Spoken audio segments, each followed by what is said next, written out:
The thing that keeps the farthest distance from us in profitability in the cattle business is the amount of petroleum and the amount of iron we put between sunlight and the cow.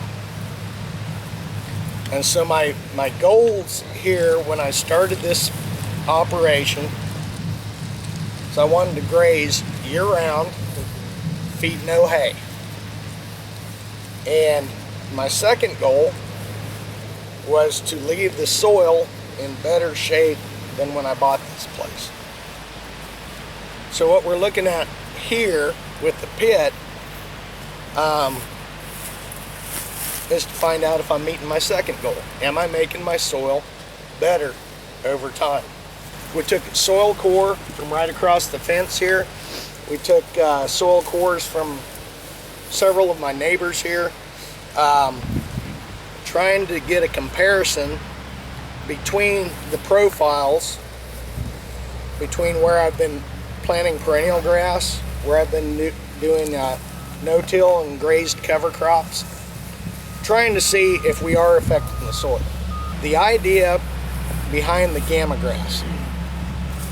If you look at this soil profile, see we've got about 2 feet of really good topsoil here.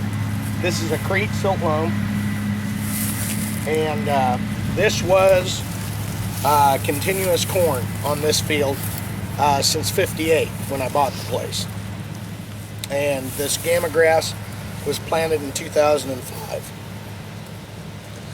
Below that good 2 feet of topsoil, when this grew corn, you dig into this. We dug some water lines and some electric lines and stuff over here. You dig a trench. Corn roots did not go past that 2 foot layer. When they hit that clay, they were done.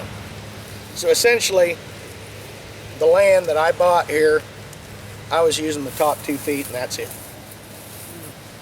The idea behind the Gamagrass, first of all, where it's a perennial, it has a deeper, more extensive root system regardless.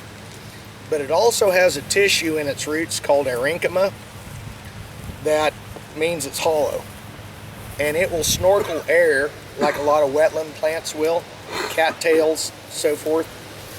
It will snorkel air from the surface and bring its own oxygen supply with it. The reason that clay layer stops roots is because it's a barrier to oxygen penetration. So my theory was that if I plant this to Gamagrass, it will poke through that clay layer and tap into the soil below. The only way I could tell if that's actually happening is to dig a hole. And so I did. My theory held out. There are roots clear at the bottom of this pit here. And obviously they're not as prominent as they are up here. So one thing I've done by planting the perennial here is I've expanded my soil depth. Instead of an acre 2 foot deep, I've got an acre 6 foot deep. Yeah, 6 feet. The other thing that I wanted to do is not only increase the depth that I utilize, but improve the organic matter. And we've got some cores over here that you can compare this, and you can grab handfuls of this, take a look at it. There's plenty on the piles over there. You can tell the black stuff is from the topsoil. I wanted to increase the soil organic matter. If you've ever ridden a combine with a yield monitor and you have an entire field that's been treated the same, but it doesn't all yield the same.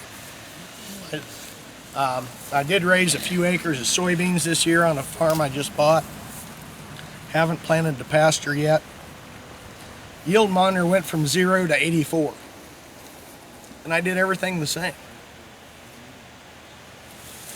What made the difference? Difference in soil. The biggest thing you can change is your organic matter. For 150 years, we've changed that to the negative.